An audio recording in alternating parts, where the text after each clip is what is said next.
Anyway, please join me in welcoming Laura Becker, who soon has a book coming out, and I'm sure she'd love you to buy it.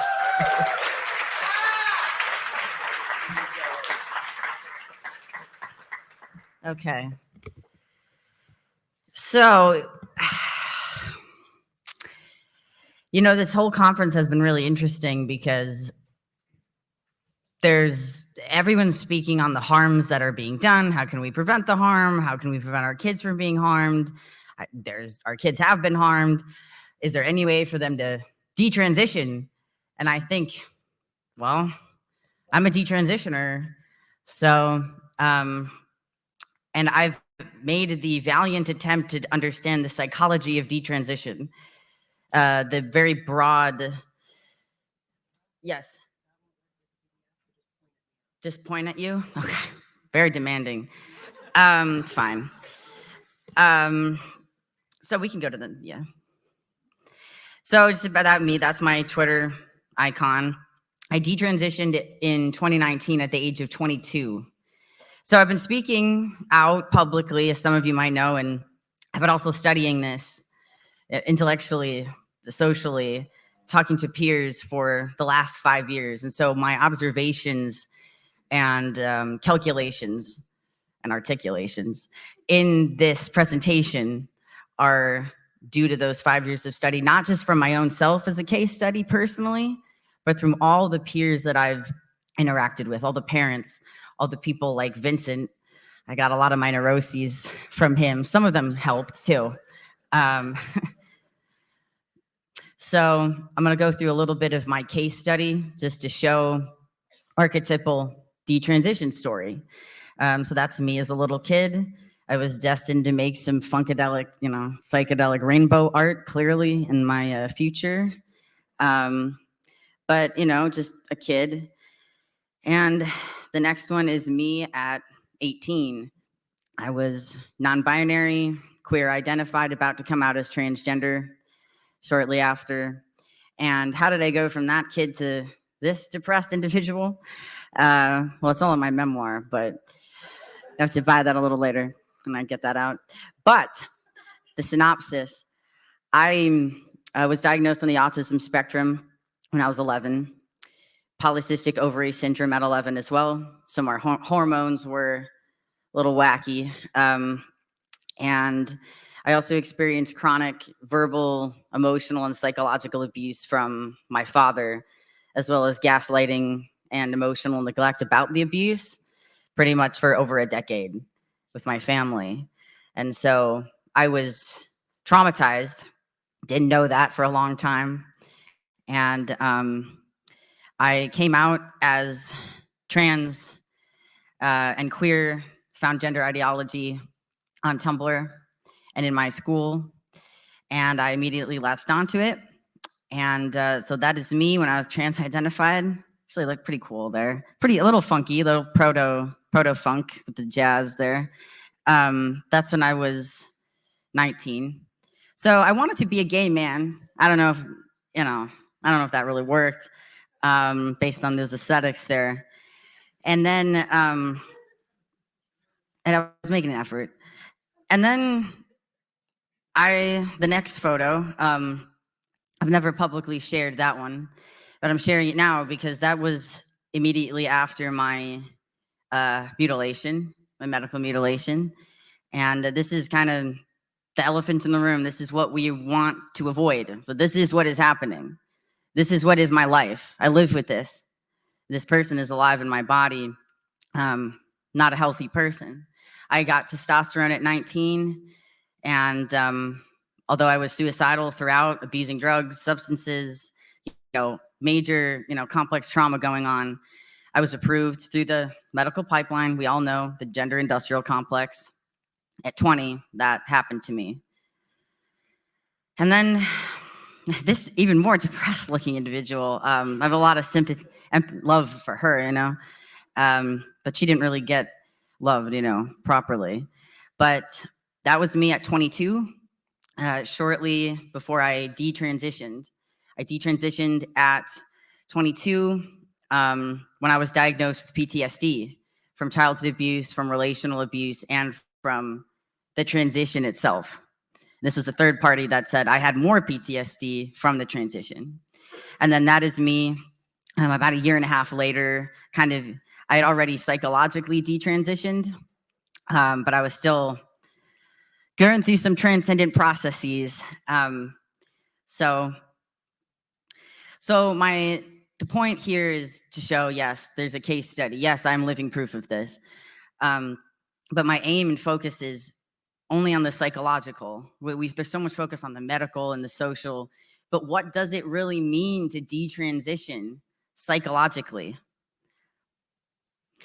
To understand that, we have to understand what is the psychological state of transition. And there's many definitions, there's many lies.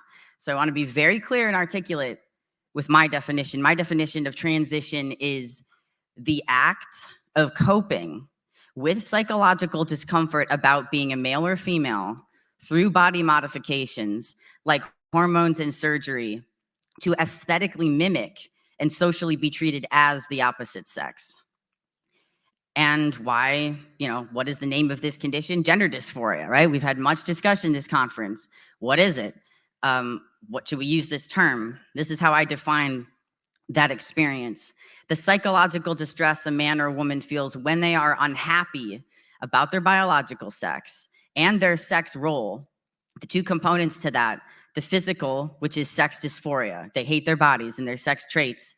And sociocultural, social dysphoria. They hate how they're being treated and perceived by others. And so the underlying core motivation for stepping on a limb, but all transition, these are the core motivations. They want to feel better about their bodies. They want to be treated better by others. And they just want to like themselves better. The fortunate thing is this is vague and subjective because what does better mean, right? I mean, it's good objectively that they have this life force that they do want to be better somehow. And the transition, well, they hope it's a fantasy that it will be better. But it is a psychological fantasy. The core motivation that I want to emphasize for transition is the belief and the fixation, the limiting belief that my body is the problem. All discomfort is blamed on the body. All interpersonal struggles are blamed on the body. All self-loathing is blamed on the body. So therefore, the rationale is changing the body will make me happy. And so now detransition, what does it mean to detransition? If that is the motivation for transition, my body is the problem. Detransition, as I define it, when someone who identified as transgender got medical treatment, including hormones and surgery, accepts and returns to living as their biological sex. And similar for desistance, but without the interventions. So the core, it seems a little obvious, right? If the core motivation is my body is the problem, I must change it to be happy or be treated better by others. The key psychological, what is the reason? Why do people detransition? Because they realize and become aware that my body wasn't the problem. Seems very obvious, but it takes a long time to get to this point. The transition fantasy was that the biological sex causes all discomfort. Therefore, modifying it will make me feel better about myself and be treated better. A person begins to detransition psychologically without any other, physical changes or anything else. They begin to detransition when, regardless of the surgical or social failure or success, whether they pass or not, or any other factor, they realize there were other issues. I know it seems very obvious, but there were other issues. They understand that transition did not solve their underlying problems related to the self-loathing and social struggles. In other words, transition was not a panacea for self-improvement. And this is when the grief process begins. So to understand what happens, during detransition, I know there's a lot of clinicians here. This is why I really want to emphasize this part of the presentation, because I think there's a lot of taboos and really, empathy and pity and grief and sensitivity around detransitioners. But I think a lot of people are still kind of afraid to really, not in a phobic way, but afraid to address people like myself and other detransitioners just because it seems so overwhelming. It seems so unique, so, such a hyper-political, cultural, tragedy. And it is. But my point is, as you'll see in the next slides, detransition is ultimately an existential process.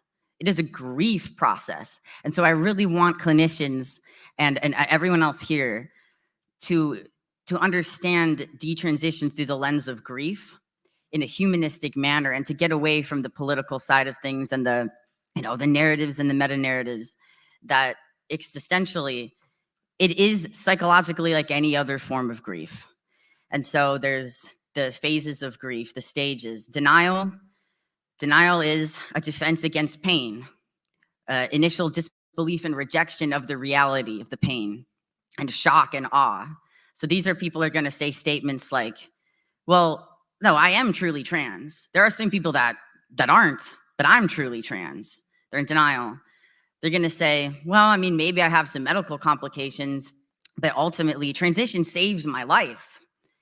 And they're going to say, yeah, like this maybe didn't, have the best outcome, or, had some issues, but I don't regret it. Oh, I definitely don't regret it. And then anger. Anger is a defense against harm that was done. It's when you realize that your boundaries were violated, or that you violated your own boundaries. They might not even know they even had boundaries. I didn't. Boundaries are a good friend to have. But there's a realization that there was some kind of victimization. There was some kind of injustice. And they're feeling overwhelming regret for being disempowered. So these are going to be statements in the detransition and grief process like, I can't believe I believed a lie. Like, I did that. It's self-anger. I believed a lie. How could it be so stupid? My body is ruined. I did this. I let myself be destroyed. It's this rage against the self and against the injustice and the boundary violations. And the next is bargaining. Bargaining is a defense against the overwhelming loss. So bargaining is the kind of mix of anger, denial, and sadness and depression. There's a lot of irrational thinking. It's just a complete emotional overwhelm, but trying to begin to cognitively process it. So there's a lot of if only scenarios, a lot of like fantastical thinking. Well, if only I had a better surgeon, then, I wouldn't be in this position, and a lot of bargaining like, well, yeah, I had a hysterectomy, but I didn't really want kids anyway, and I didn't, consented to that at the time. So I guess it's okay if I lost my fertility. I didn't really want it anyway. And then this one's very common. When people first detransition, this almost every time I've heard this. Well, transition wasn't right for me, but it still helps other people. And you'll hear a lot of that. That's an activist talking point. It's a trans activist talking point. But a lot of detransitioners echo this when, they'll be like, well, I'm not like those right-wing conservative bigot detransitioners like Laura Becker, the funk god Nazi. But it still helps other people. Stop making it all about your experience. This is bargaining. It's just overwhelming. There's not rational thought occurring. And then depression. It's just overwhelming sadness and despair, hopelessness and suicidality. And then maybe numbness, disassociation, as Vincent said, using weed and other drugs, like just checking out because it's so painful. And these are going to hear these very depressed statements. Well, because I transitioned, I have nothing to live for, and there is no future for me. I was stupid enough to ruin my life by transition, so I must deserve this pain. I was stupid. There's also obviously a lot of gaslighting that happens like, well, you chose it. You were an adult. You were 19. You were whatever. You signed the papers. So there's a lot of that already in the trans community and media. It's very easy for a depressed person to internalize that they actually deserve that. But I can't believe this happened, not in a disbelief, a denial way, but in a way that's just so overwrought with inconsolable sadness. I will never be a normal man or woman. Like, I'm ruined forever. And then acceptance. And acceptance, I love acceptance. pain in the ass to get to over and over again. But what is acceptance? I think this is what it is. You're no longer in shock or denial. You start to make sense of the loss in a way that at least has some rationality. And this is critical. You start making plans for the future. And so some acceptance statements when a person is in this kind of phase of detransitioning, well, holy shit, I am a woman, or I am a man, I am a male, I am a female, I always was a woman. It seems very obvious, right? But when you're in this, there's moments for me when I was just like, when I was 22 and I was diagnosed with PTSD, and I started to change my identity from trans man or queer to traumatized woman, abused girl. No one wants to be an abused girl. No one wants to be a traumatized woman. It's a fantasy escape. But when I started to accept, I always was a girl, was never not.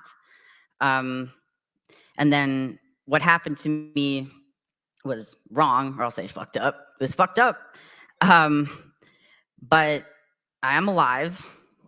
Damn, And then, but I am able to heal.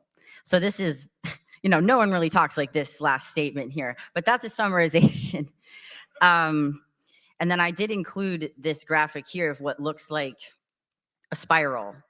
A lot of times we think of these things as spiraling. We're spiraling out of control. And when it's happening, you feel like you're going to die. You're so terrified. But really, it's actually a coil. As Vincent said, it's a cycle. You are cycling through these stages of grief constantly, over and over, for the rest of your life. And it's a healing cycle of life, death, and rebirth. So then, this is a question I get asked a lot. You guys make it really easy for me when you ask me this. Why do people detransition? Well, again, they realize their body isn't the problem. That's the core awakening. That is the core awareness. The body is not the problem. They still have underlying issues. Living a lie is exhausting. As Vincent said, this is a shared sentiment that I've heard from 100% of detransitioners that I've spoken to. And you can see it in trans videos. They'll say, it's just so hard to be trans. There's such a physical toll on the body. But thinking exclusively psychologically, living a lie is exhausting. It's a lot easier to live with the truth. It's really hard, but it's easier. And avoiding that creates and compounds original problems. So these are some common underlying issues. I'm sure these are not unfamiliar to people, but these are all of the major categories that I've observed within the detrans population. And you can maybe screen grab that. But bodily trauma, maybe there's either a real physical ailment with the body, or there's a projected, like a body dysmorphia, or sexual abuse is projected on the body. There's attachment issues. This is really big. Familial alienation. It doesn't matter why it occurred. If there's familial alienation going on in your family, that is your duty as a parent to rectify that. I know that's a tough pill to swallow. I've swallowed some weird ass pills. They're very tough. Not right now. I'm sober now. But insecure attachment is formed. Doesn't matter why it was formed. I know it's very difficult as a parent or caregiver to accept when a child is not attached to you properly. That is the core of a lot of these issues, and it just spirals continually. Other mental health issues, trauma, depression, borderline personality disorder. It might just be developmental. They're literally just going through puberty. Like, that might be the issue. They're literally just a child going through puberty. They are young. And Peter Pan syndrome, right? There's an avoidance of adulthood. It can be very tempting to avoid responsibility. Autism. I know there's a lot of autistic people here. And that's going to cause extreme issues with sensory relationship to the body, how they process, social, emotional, relating. And they're just autistic people in general are non-conforming. I thought I was gender non-conforming. I was just non-conforming in general, which, you know, can work out if you can get in the right environment, like these eclectic weirdos here. But, you know, in the wrong environment, you're going to feel like you're something wrong with you. And then, of course, sexual confusion, both with lesbians and gay men and with straight people. There's a lot of straights. There might be some controversy here, but I believe in the current cohort, it is primarily heterosexuals that are transitioning at this point. And then just to highlight, all these in green, these were all the issues that I had. These were all the underlying issues. There's a lot of them. There's a lot of them. Yeah, I know.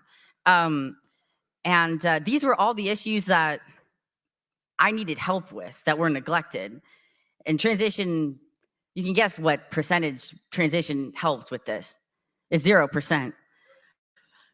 And so quickly, how do I support someone who's detransitioning as a client, a friend, a parent, a kid that you want to detransition, or yourself, if you're questioning trans identity, if you just started to awaken and realize my body wasn't the problem, what is kind of the advice that I can give in this brief amount of time? My key here is, remember, some issues are transition specific, namely the physical ones, but most are universal human problems. You looked at that list of all those problems, those aren't trans person problems. Those aren't detrans person problems. Those are human problems. So remember, it is existential. Yes, existentialism, good. Rock out. And so you may have been sold gender snake oil, to put it, you know, bluntly, but you are still just like any other trauma survivor. You are not especially fucked up. So the good news is you don't need to reinvent the wheel to heal. Yes. Detransition is similar to other forms of complex grief. If you understand detransition as a grief process, you realize that there's many forms of grief. The cycles are the same. The hero's journey is the same. It doesn't matter if you have gone to extreme lengths of genital mutilation. It is still the same core psychological mechanisms. And there are many resources to deal with pain. And pain is existential. The bad news is that trust in healing professionals has been betrayed. And that can be true of other survivors as well, of course. But specifically in this population, there is a betrayal trauma. They're going to be very unlikely to seek out help. And part of the reason I'm having this presentation is because we all want to help detransitioners. But a lot of detransitioners feel this sense of distance, feel not even a judgment. There might be a well-intentioned clinician that's non-affirming and wants to help, but they feel as if they're being treated as some kind of, oddity or some kind of freak show or some kind of, special. The last thing that they're going to want is to be treated as some kind of like special or sacred, uniquely fucked up person. They just want to feel better about themselves, and they're really scared to trust. So you have to address that there's a betrayal trauma, and that most resources for grief in general won't specifically even know what detransition is. And so it's obviously fundamental and vital to have groups like Vincent's and Genspects and all these people. And I will say Vincent and Stella O'Malley are pretty much the reason that I'm here today. These two people and Genspects, so please.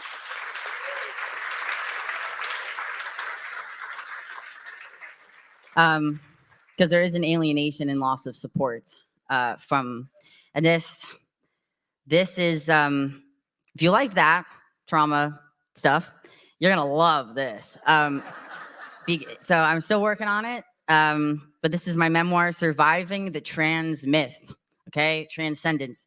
And these are my contacts. Contact me, reach out, anything. I'm sorry I don't have time for questions. I had to trauma dump a little, didn't get to the questions, but thanks everybody.